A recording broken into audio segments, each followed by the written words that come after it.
Hello again. Thank you very much for joining me here on Movie Ninja. Tonight, I'm going to be doing my recap of episode 2 of the Disney Plus series Willow. So, this being a recap, this is not so much of like a review, but being like a recap, this will contain spoilers. So, early warning, this will contain spoilers. And it will also contain some like my thoughts about certain like plot elements that are in play thus far in episode 2. So, okay. So, recap.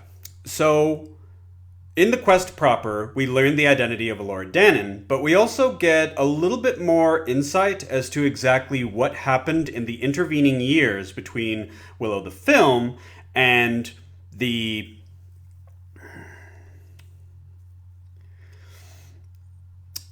events that led to a rift between Queen Sorsha and Willow as well. As well as to exactly like why the decision was made to hide Elora Danan rather than just have her in this, like, for lack of a better term, protective custody. In all honesty, because, anyways, so episode 2 starts out with that backstory. You know, we get a bit more understanding as to what happened between Sorsha and Willow, the decision to keep Elora hidden, and we also have Elora's first, sort of dealings with learning magic. So the character, her horizons have instantly broadened because she realizes that she is a person of immense importance, but also she has certain, like, her responsibilities are beyond political. She is also someone who is supposed to have the magical capability of taking on the crone and her other minions. From what we see, that's a tall order as of as of the beginning of the season. So we have that dynamic of student and teacher established between Elora and Willow, and we also see some cracks starting to form in the party. Not particularly good since it's just started. We just left home 5 minutes ago, y'all. Like, seriously. But I also think that we have this opportunity to really showcase, I think, from the foundations where they're a bit weak as of right now. And Borman in episode 1 was actually very astute when he said, like, I think it's almost cute how naive all of you are, because essentially, like, they're going on this quest with just like a handful of teenagers, like, really, that have never, that have only ever lived a sheltered life and have never actually been put into the line of danger in any way, shape, or form. But like, so we see fissures in some of the party members when it was announced who Elora Danan is. And from these fissures, we see the strengths and weaknesses of, like, the party. Kit does not take the announcement of Elora Danan particularly well. And it's so obvious, like, she's jealous. It's so obvious. Gotta catch myself because I'm getting ahead. I'm getting too far ahead. So anyways, so they find out who Elora Danan is. We also see from, like, Willow's perspective, because he has gained some intuition, some mystical intuition, since he has made the transition from, sort of like a magical novice to the high Aldwin that he is, like, right now. So we have this sense that he has polished his skills since the film. We have not seen too much of it, like, on screen as of yet. We know that he is capable of using magic. We just haven't seen him really, like, sort of flex his magical muscles as of, like, yet. But with that, we also see things from Willow's perspective, because also not only, like, so he grew up from the teenager of the film into the man who is leading his community right now. And they're, like, a core aspect of this is, like, responsibility. A number of the characters are apprehensive or just outright just aloof with their responsibilities. That's not Willow. But Willow is also troubled by his responsibilities with the oncoming war that will be with several of the kingdoms and the forces of the Crone. So he's concerned, like he wants to be Elora Danon's teacher, but his concern is also for his community. And when we see the village, and you have these like little sets, and they show like, oh, these are the huts that we saw at the very beginning of the film. Well, bookended, like we saw them at the very beginning and the end. But everything is in rubble, like now. And we know from also like the very first episode that there have been like the Reavers. That's like what they call this band of marauders that are either just boilerplate outlaws, or they might also be involved with the Crone. As of right now, we're not entirely sure. But still. So things have been hard in the neighboring territories of Tirasleen. Things have been like rather hard, and like even like Willow has had difficulty protecting his own people. So his concern, like he's not, trying to evade any of his responsibility, and if anything, he wants to stay close to his people because he wants to protect them. And so like we see this is the hero. This is the man who like in the film. He had absolutely no skin. Like, the village wanted to just leave her to the elements because they just thought that she was someone that was just going to bring the village just like trouble. He just, as a father, as a husband and a father, he wasn't interested in fame or glory or wealth and reward. He just wanted to make sure that a baby wasn't murdered. So we see that spirit of communal responsibility and that strength, that was always within Willow is here, and I so appreciate that. Was a little bit shaky in like episode 1. Didn't quite know the exact tone that they were going for. Overall, liked it more than not. But so and once again, episode 1 was missing. Oh, let me see. What was the name of that character? Willow. It was missing Willow until the last 3 minutes. He had like 3 minutes of screen time. So like now we're seeing more. We're coming to understand more about what's been happening in Tirasleen, what's been happening with Elora Danon. We now see Elora Danon learning magic, and we also get a bit of a wider perspective of what might be coming on the horizon, for the other territories if Elora Danon is incapable of gaining magical proficiency. So, but that's the recap of episode 2. Okay, so now I'm entering into my own thoughts in it, and when I talked about episode 1, I had a focus on who I feel is objectively the least likable character as of right now, and that is Kit. And you know what? It kind of when you see episode 2, you kind of understand why Kit is the way she is, because she's been as soon as Sorsha became Queen Sorsha, ooh, that crown went to her head.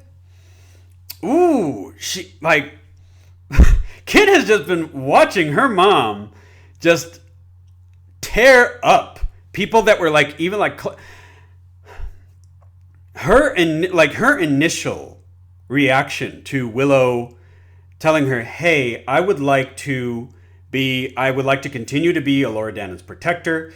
Also, I would also like to be her teacher so that she can learn her magical, learn how to use her magical gifts, and, and she can become the person that the realm needs so that she can fight the forces of evil when she comes of age. Sorsha, and she says, Willow, buddy, you're my friend, but no. Not only no, just so there's no ambiguity in this, I don't believe in you. You're never going to be strong or a person of importance to anyone. and you never will be. And for anyone who's tried to like come at me like, no, you're characterizing her in a very biased, like, no, you're not a great sorcerer, and you never will be. Like,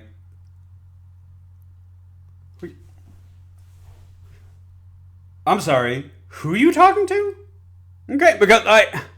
Okay, and especially because at the very end of the film Willow, yeah, she got like she took out some death clerics who I'm sort of like my D&D people, like chime in on this, okay? Like I'm sure they had like 1 hit point per death cleric, especially because she's a melee build character. So yeah, like, you know, like her crit stats compared to the death clerics, the death priests, were probably not that high to begin with, okay?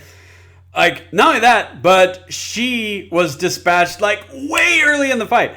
The climax happened with her taking a nap in the tower, like when they were battling her mom. It was Willow and Raziel. That was it. That was all that stood between, you know, Bavmorda and completing the destruction, like, and killing Elora Danan.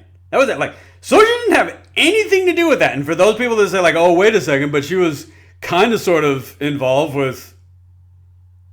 I didn't even know how you can argue this. Because, like, she took her mother by surprise because she... Well, no, because General Kale said, like, oh, my queen, your daughter has betrayed us. So she already knew this, and, like, you should sell her at the gate. And she got turned into a pig along with everybody else. So, yeah. And to be honest, like... And I saw the film, like, just a few nights ago. Just to sort of, like, polish up my memory. So I can sort of, like, have a little, like, back and forth, like, you know. Soja did not really contribute to the good outcome that the film had. Because once again, she's like... It's like, haha, like, you know, like... Her mother cast like 1 spell, essentially like Mage Hand. Just like, just go with me. Yes, I realize that. No, but we didn't see the hand. It's Mage. It can be invisible, y'all. It can be invisible. It's Mage Hand. Okay, fine. Just deal. And so like after that, she was saved by Raziel, and then oof, like that was it. That's all she had. She had like 1 move, like. No, she didn't have any moves. Like, her mother, like, threw the first shot, and then, like, that was it. She took 5. So she's here lecturing Willow on who he isn't? Ooh, y'all. I mean, that was just like, okay, we are starting off sour. We are starting off, like, bad, like, with this character. And she's like, okay, like, and Willow makes the argument, well, she needs to learn how to use her magic while she's young so that it can be nurtured and her gift doesn't fade away. You know, like, oh, but hasn't she done enough already? She's like 5. Done enough. She exists. I mean, that's it. Like, even though, like, and if there's, like, another context where, like, somehow little baby Elora Danan went on an adventure that somehow saved, like, I mean, Obi-Wan the series happened, so it's possible. Anywho, you want some greater context on my feelings regarding Obi-Wan? I have a review, you know, check it out. Anyways, but, like, you know, like, to make that as your counter argument, hasn't she done enough already? What has she done? What are you aware of that the audience is not aware of? And there was a further incident, and it seems like it's probably like same day or then that same week that, you know, Willow, he's talking to Elora Danan. And they also bring up like the fact like, oh, your hair looks like different. The actress, Ellie, I don't know her last name, but the actress that actually plays Elora Danan is a natural redhead. So, like, I think they did this, I don't know, as the season goes on, because I believe it's only going to be 8 episodes. But as the season goes on, I'm not entirely sure if they're going to just let her hair go to its natural shade. Like, I'm not... But, okay, I get it. They wanted to, like, dye her hair as a kind of a part of a disguise. But... One, just like, okay, who's... When you're playing the guessing game in episode 1, it's like, oh, okay, who's the... who's the most likely? It can't be Kit because she's already she's already a royal, so wouldn't do like much like there. Might I thought it actually like might be Jade simply because like okay, so we're gonna teach Alora Dannon to be strong, like physically, maybe like mentally, but would then have her shipped off to like another sort of like training camp for like knights. And maybe the queen thought that that would be like a greater field of protection for her. But like, no. She thought her best protection would to be working in the scullery? I'm not making this up. That is a big part of like episode 2. Like she doesn't know who her true identity is. And yes, I'm certain that she was, she probably was treated better than the other servants. That, okay, I'll take it for granted that probably was the case, but still, just like, why not just have it to where she's under constant guard and she just has that protection automatically? Because like anything could have happened to her if she was just out and about with like the regular like servants. And yes, I realized that in episode 1 they established that not only is she part of the castles, y'all, are fortresses. Like, primarily, they were fortresses. They were buildings to expound on the importance and the prominence, the majesty of the royal households. But for a large part of history, castles were primarily, they were micro-communities, but these communities were they were mostly like self-sufficient, and they were the primary means of protecting whatever territory it was. They were big enough, like usually this is not always the case, but usually they were big enough to function not only as military fortress but as a safe haven for the community as well. So one could make the argument, as long as she just remained there, and also the magical force field that Raziel and Selendra also established for her is like, okay, so like she's safe enough as long as she's just like she's right there. No. I'm very much on Willow's side. I think like at the very least, I think he should have had some type of mentorship established, where Sorsha just like, wow, just to just put it out there that she has absolutely zero faith in Willow. Not just as a teacher, but in his own abilities.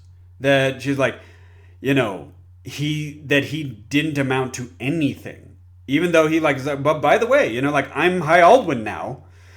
And so like, I'm someone who is capable. I'm someone who is responsible. I'm knowledgeable, and you know what? If you're worried about her, send bodyguards. Do something like, but just the way that she kind of came off is like, that is really surprising that they would make that. And I understand for dramatic purposes, like, okay, there's a rift between the characters, but I feel like it was much more one-sided. It was, now Queen Sorsha kicking Willow to the curb, and I just felt like that was massively unfair of the character. So, anyways, oh, by the way, it's Dove. Hey, I said there would be spoilers, but also that it's also kind of obvious. It's like, okay, like who is like, it's just go by the basic principle. Like it's the one you least suspect. I'm laughing because I have this picture in my mind that eventually when they get to Eric, like Eric, oh my goodness, my sister, Jade. Like, you've come to rescue me. Also, you're here. Thank you. Thank you for coming. You. Like, I have this, like, that would be, okay, like, because Eric's kind of a himbo, but, like, he also kind of put it out there that she's just another notch on his, like, belt. Let's be honest with ourselves. But like I get like He can't even like that would be something. That didn't happen in the episode. I haven't even seen episode 3, so I can't even say like this is going to happen. But this is like the awkward comedic moment. It's like if that is the case, if they have this awkward comedic moment where Eric is like, okay, you make me breakfast, you make my bed, you're one of the you work in the kitchen. Oh yeah. Oh hey. Thanks for coming. Like, because I wouldn't put it past that character. I wouldn't put like past that character to sort of just like completely blank out on like who she is, just from the type of person that he is. Anyways, once again, hasn't happened. Call it a theory, y'all. Call it my like looking into the future. I'm probably like they probably won't do that. They probably won't. But I'm just like saying I wouldn't put it past that character to have a moment like that. Anywho, so yeah, we start out with the separation of Sorsha and Willow. And once Dove learns that, she's more than just a kitchen maid, she's the last blood of Chimerian line, and she's the last empress, and she's the high priestess. All these different things that she didn't know that this is her responsibility. Now she does, and she is willing to learn from Willow because she's on this mission, she's on this quest, so she can save Eric.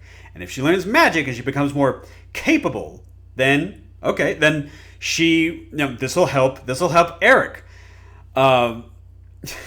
It's like, okay, it's like just putting this all out there for, it's like, okay, it's for love. Yes, I get that, but I feel like she's she's, even though she's told her self-worth, that more than one kid, like Willow tells her worth, Prince Graydon tells her worth, but and there's this moment where these two characters, Elora Danan and the Prince, is like, I think it's funny that the only person that doesn't realize how special you are is yourself, and all she's like, but what about Eric? It's like, okay, I'll chalk that up to conditioning. Okay, fine. Just like, he's the prince, I must worship him. It's actually law that I do, and he thinks I'm special. He even gave me a nickname so he doesn't have to know my real name. Anywho, moving on. So anyways, she starts learning from Willow, and it's rough going. I mean, she's a young person, so I can't say that she's past her prime, but it's like, okay, I need you to be able to speak Chinese by the end of the week. Like, okay, because there's no time for preparation, and she has a lot of ground to make up since Sorsha took her magical tutelage out of Willow's hands. So she's trying. She is. And while they have this, this extended training throughout, the second half, the first half was, establishing what happened after the events of the film Willow. Second half is, okay, you're Elora Danan, let's start your magical training. So with that, we also have things from Willow's perspective, where something to mention, like who he is also as the High Aldwin, the leader of his people, and his loudest champion is his daughter. By the way, the character of Mims, his daughter, is played by his real life daughter, Annabelle Davis, and I think, honestly, that's great. That's great because, I mean, also kind of tying this back, there's a little bit of like trivia, a little bit of history. Willow met his future wife, who was one of the extras in the Nelwyn village in Willow. So it's literally always been, a family affair, And Annabelle plays Mims. We don't see what happened to Kaya or Rhiannon.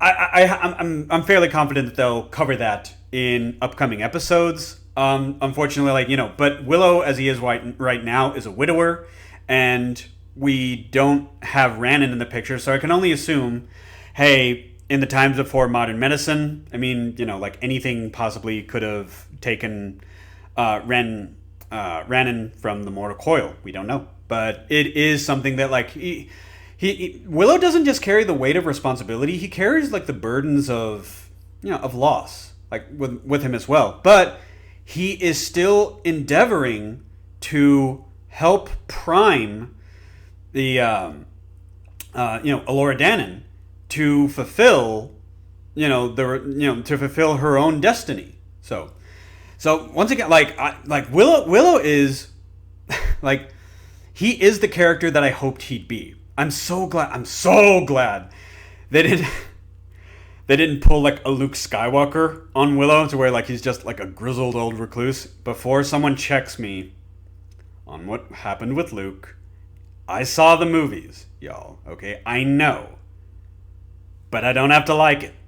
Okay, Mark Hamill, consummate professional, still did a heck of a job with the character, even with an undesirable outcome. So, side note, back to Willow.